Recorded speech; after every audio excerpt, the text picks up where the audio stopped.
the men in my life keep getting killed by Kandarian demons. All the men in your life keep getting killed by Kandarian demons. First there was Ed, a really nice guy.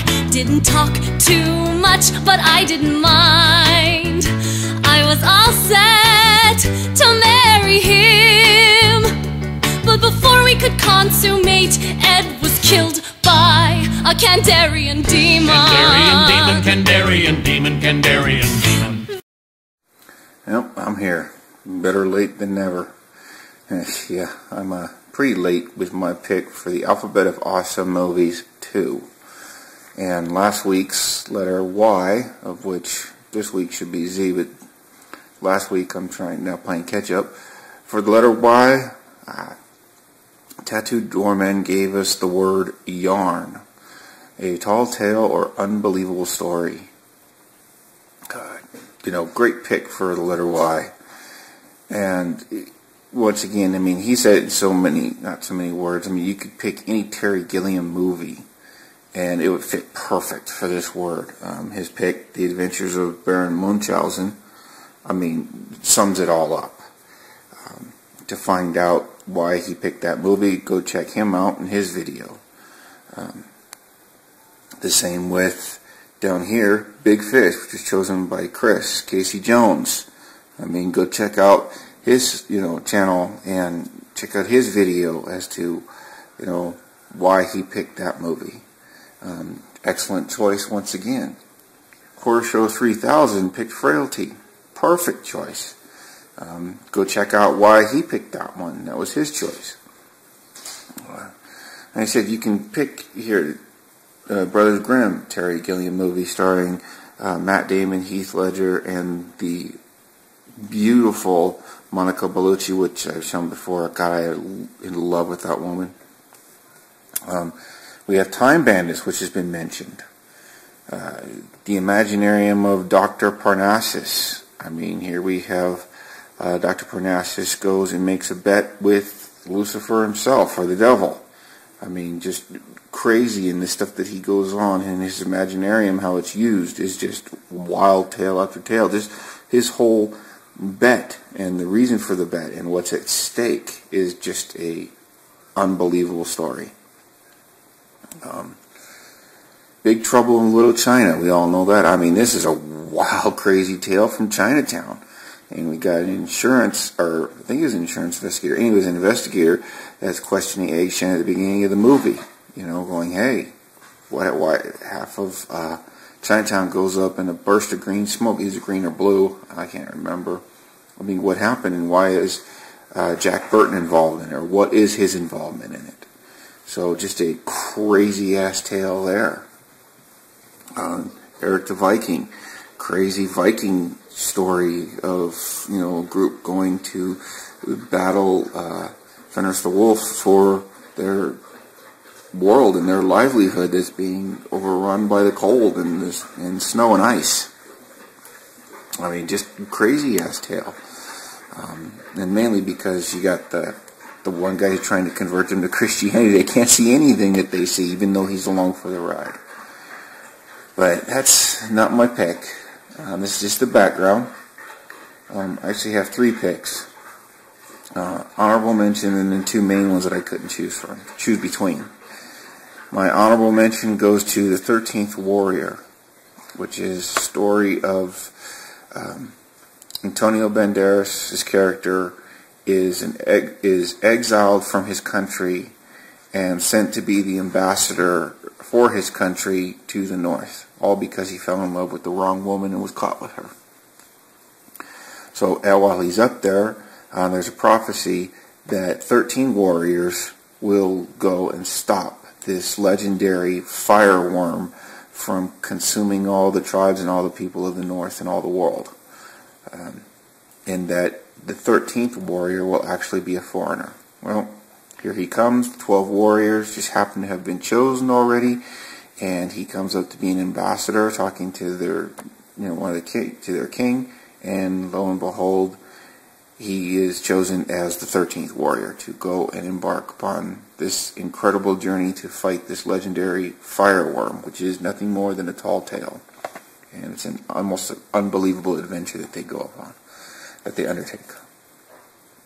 One of my main picks, like I said, there was two of them and I couldn't choose between the two. One of them is The Men Who Stare at Goats.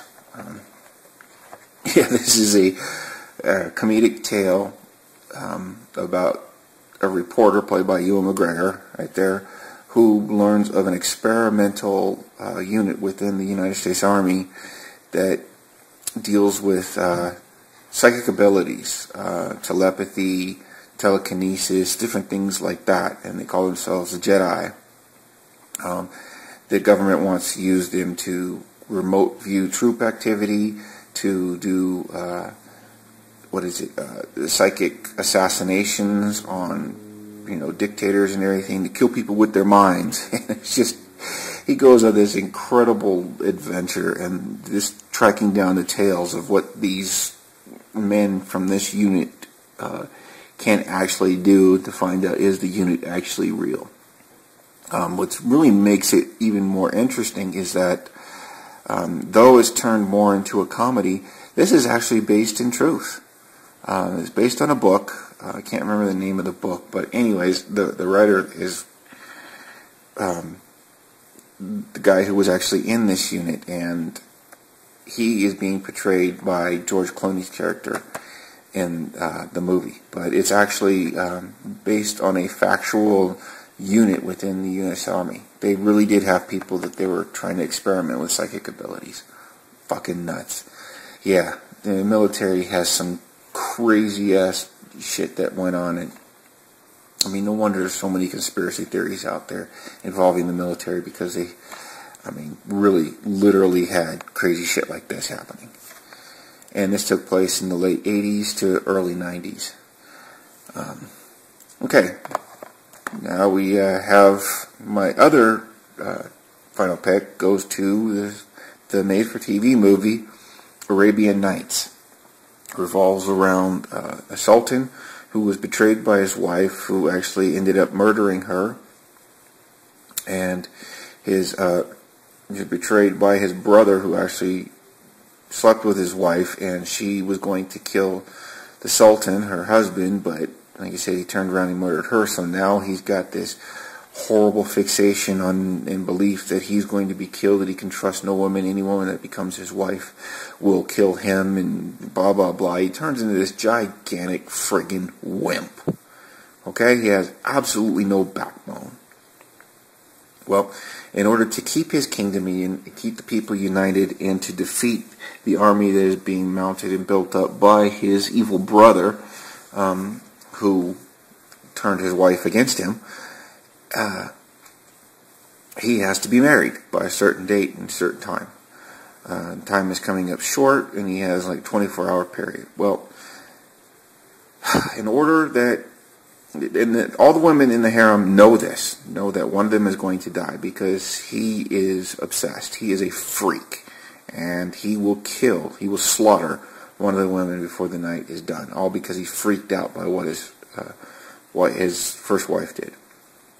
So this lady right here decides to volunteer herself to become his bride, okay, to save the other women, and to save her kingdom, and to save the Sultan's sanity.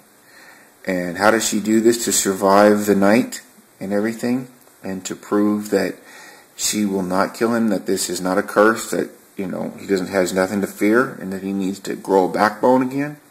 She tells him stories, these fantastic tales.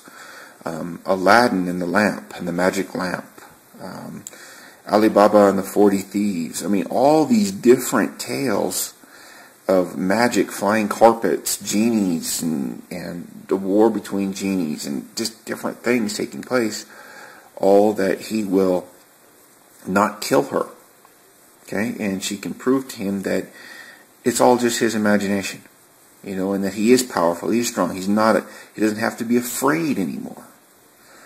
So it kind of falls along the same lines of the Adventures of Baron Munchausen, in that there's a bunch of different stories that are told and adventures by one person, whereas in the Adventures of Baron Munchausen, he's the one telling all his fantastic adventures and adventures with his friends. Well, in the Arabian Nights, she's telling all these tales to stay alive and to protect and to get her kingdom protected for their survival, and to have her sultan and her husband grow a backbone and a spine to stand up against his brother and the invaders. So there you have it, my 3 picks. You have 13th Warrior and the Fireworm. You have Men Who Stare at Goats, the Psychic Warriors for the U.S. Army. And you have Arabian Nights. Down below I've left links to various channels of some really cool people, which I mentioned in this video. Go check them out. And until Dyslexic Nick gives us the final word for the final lap for the letter Z, everybody take care, be safe, and we'll catch you later.